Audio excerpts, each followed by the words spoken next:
How's it going, Dopamon fans? The NHL trade deadline is coming up tomorrow, so we're going to be going team by team the next 2 days, breaking down every single trade. Today, we're going to be talking first about the Toronto Maple Leafs, who've shocked us with two big trades. But before that, don't forget to hit like and subscribe. We're Dopamon. We talk hockey news, analysis, mock drafts, and scouting reports, and we're going to be covering the trade deadline, so stick around. Ryan, what do we got? So we had two trades the Leafs made today. One was a little confusing because it took a while for the trade to actually come through, and we'll explain why in a little bit. But the first trade will start off Travis Dermott sent to the Vancouver Canucks in exchange for a 2022 third round draft pick, which is the Winnipeg Jets pick. Travis Dermott was in and out of the Leafs lineup all year, not a regular, kind of left favor the Leafs coaching staff, and but it's still a really solid defenseman. I think Vancouver did a little bit of tidy bit of work today with getting shipping off Travis Hamonic, no salary retained, and then basically replacing him with Travis Dermott, who I think is a superior defenseman. Um, Plays both sides, can play both sides. So obviously the left hand shot. $1.5 million for the next 2 years. It'll be 1 year after this one. Is a solid guy for Vancouver to give a little bit more responsibility to. Still only 25 years old. He's still fairly young for a defenseman.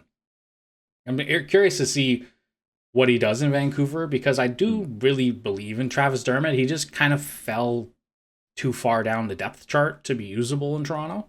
I don't know what you think because you have your Senators picked up Hamonic, which you won't go into a whole lot of detail for, and this kind of Yeah, affects well, his trade. mhm. Yeah, I'm not quite sure what the Vancouver Canucks have planned. I definitely like that for them. Dermott's younger. I think he's better for sure. Has more could be a part of their future. I do like when teams make more depth moves. Not everything has to be a blockbuster trade right now, but I'm not sure what their plan was for it. I feel like they already have a pretty good offensive left-handed D. So, but on the Toronto end, Dermott was a second round pick, and they got a few really good, serviceable years out of him as a sixth, seventh kind of D, and then they get a third, and you know what? That return's pretty good for turning a second into a third, getting good years out of him. That's good asset management, in my opinion. Yeah, I think it's great asset management, and it gets back a couple picks that go in the next trade. So around, I think it was 2 or 3 p.m. Eastern time, it was reported that Mark Giordano was traded to the Leafs, and eventually was, but it took 2.5, almost 3 hours for us to get the details on it, and hockey Twitter was losing their minds. Um, Absolutely losing it. Eventually, the trade was as follows: is Mark Giordano at 50% retained, so that's 3.375 for this year. It expires the end of the year. And Colin Blackwell, who's on a league minimum deal, for a second round pick this year, a second round pick next year, and a third round pick 2 years from now in 2024, all originally Toronto's. Just a picks package. That's what it ended up being. But Mark Giordano is a Toronto Maple Leaf. Yeah, he is the big part of this trade. Huge, huge, huge pickup, and not giving up a first is incredible. We'll get to Mhm. Colin Blackwell, who I think is an underrated player and could potentially do some work in the Leafs lineup. Mark Giordano, obviously, the was the bigger part of this deal. Real quick though, the reason why they waited so long to announce this trade, and this is according to Cap Friendly. If I find the tweet, I'll put it up on the screen and post here. It essentially explains that between I think it was 5 p.m. and 5 p.m., you're allowed to be over the cap. So essentially, what it does is allows the Leafs players that they put on waivers today, when we get to them as well, Peter Mrazek, Kyle Clifford, and Harry Soteri, technically, we can get to as well. They're all on waivers. So either they'll clear and they'll have cap space, or they'll get claimed and they'll have cap space, and then they'll be cap compliant. So they had to wait until 5 p.m., I think it was, Eastern time, in order to make this trade. But Ed did end up making it. Mark Giordano, 6 goals, 17 assists this year on a terrible Seattle team. We might do a whole video on that soon. I might do a whole video on that soon about how the Kraken royally screwed up their draft. Yeah, But the Kraken cracked up. they cracked up. I guess they're just going, screw it. We're going full tank mode, trading their captain, who is 55 games as their captain. People will look at his age, but Mark Giordano is still a really good defenseman, yeah? Yeah. Personally, I think that value-wise, it's a great trade. I really do like Mark Giordano, but I don't know if this is exactly what Toronto needed. If he's the man that, on the blue line is gonna save Toronto's defense for that as much as it needs saving. I don't like, I love him. I just don't think they need more of the offensive output that he brings. I think they already have so much of it. It can't hurt to score more. But I don't know if he, with Muzzin out, of course, I don't know if he could replace that defensively. And I think that there's still like possible question marks that don't have answered by Giordano. But don't get me wrong, I think the trade itself, value wise, is incredible, and I think Giordano's amazing. The leadership factor that he's going to bring is going to really propel this team.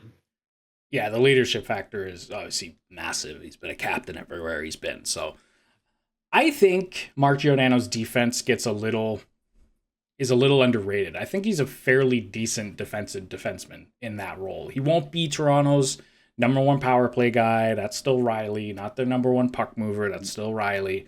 I don't even know if he'll get second power play minutes. If they take that away from Rasmus Sandin, who's been really good in that role. Mm-hmm. So I think he's a great fit, specifically so they can run. So this is what I envision.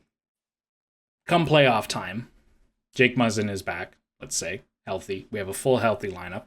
We run out, when I say we, I mean the Leafs. The Leafs run out 3 pairings every day. They can just rotate these 3 pairings. It's Riley Lyubushkin, who have played really well together. There's a few games that, Lyubushkin has been up higher in the lineup. The reunited Giordano Brody, and then a combination of Muzzin or Sandin, Muzzin and Hall, Sandin and Hall, whatever. And then you have some more depth after that. I think this kind of stretches out your defensive lineup a little bit. Still a very good two-way center who brings some offense and can take some of the responsibility off of Morgan Riley for that. But and is of course an upgrade on Travis Dermott, both left-hand shot D, in that sense that Dermott might have been the third pair, and come playoff time, I'd rather have Mark Giordano too. Yeah, so would I. And not to be forgotten in this trade, Colin Blackwell. Colin Blackwell. I almost forgot. You almost forgot. Everyone will look at his height. He's 5'9", but he's already a good player. He's not a 5'9" Dubas draft pick, yada, yada, yada. He's a good player who can play middle 6, bottom 6, wherever you want to put him. He's defensively responsible. He's a right-hand shot. He can play center. He can play wing. He's super versatile. And after Andre Kasha got hurt, who knows when he'll be able to come back in the lineup, whether he slots into the right side where he would be on the third line, or maybe he sneaks up, they do something, they put him on the off wing, or Nylander on the off wing and put him on the second line, or they put him on the center on the fourth line. Like, they can do so much with Colin Blackwell, and I think he can do all those different modes. He can be whatever the Leafs need him.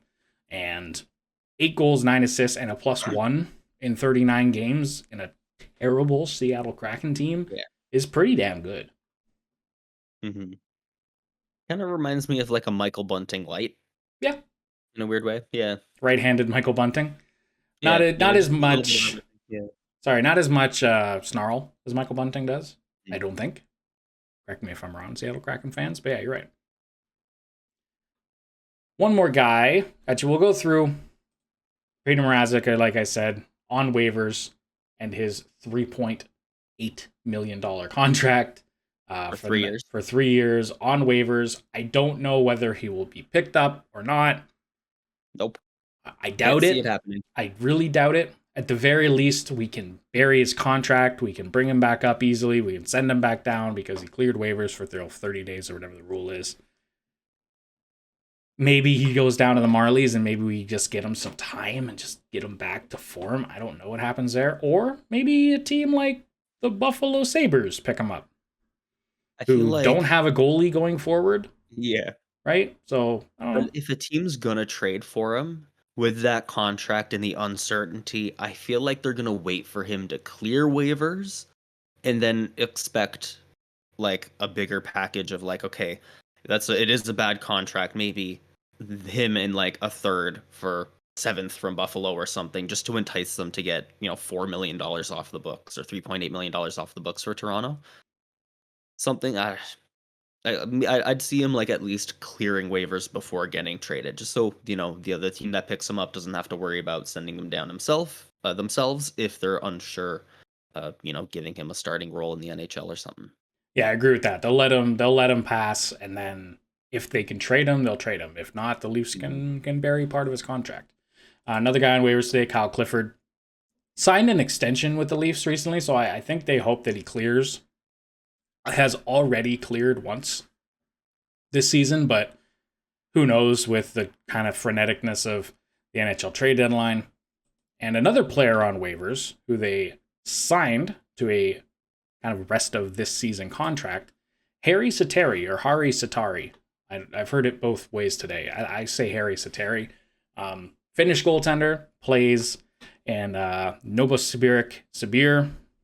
I totally butchered that. Was the gold medal winning goalie. Doesn't say on here. It's kind of annoying. Would on Mm. other websites. Was the gold medal winning goalie for Team Finland.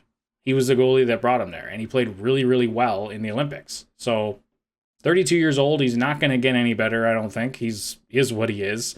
He did play in the NHL at one point. He had a 9-11 in 9 games with probably a not so great Florida Panthers team in 17, 18. I can't remember exactly if they were decent that year. But yeah, could be. He's basically, we talked a little bit about this before. He's basically Peter Mrazek waiver insurance. Mm-hmm. You know, if I doubt that he'll get claimed, if he does, whatever. If Mrazek, it's like they'll figure out the goalie situation. But he's on waivers solely because he's a new contract partway through the year, and it's a stupid rule. But anyway. I hate that rule. I feel like you said, for waiver protection, maybe Soteri gets picked up instead of Mrazek, and Toronto can keep Mrazek and make something out of him for next year or something while still burying his contract. So maybe Soteri doesn't even stay with the Leafs. Maybe he's the one that gets picked up. But we'll see. I definitely think it's a good pickup. He just won a gold medal.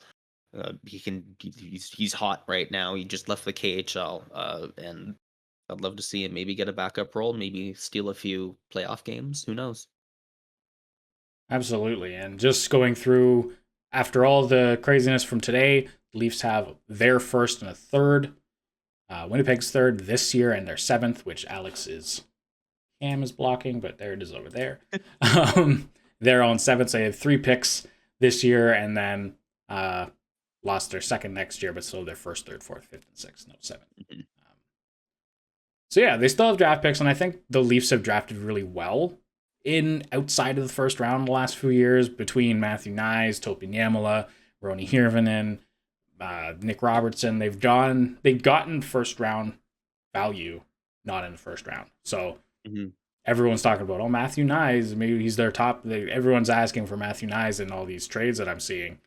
He was a set round pick, so like, if they can keep finding diamonds in the rough like that, that would be awesome. But that's it. That was the trades made today by Toronto.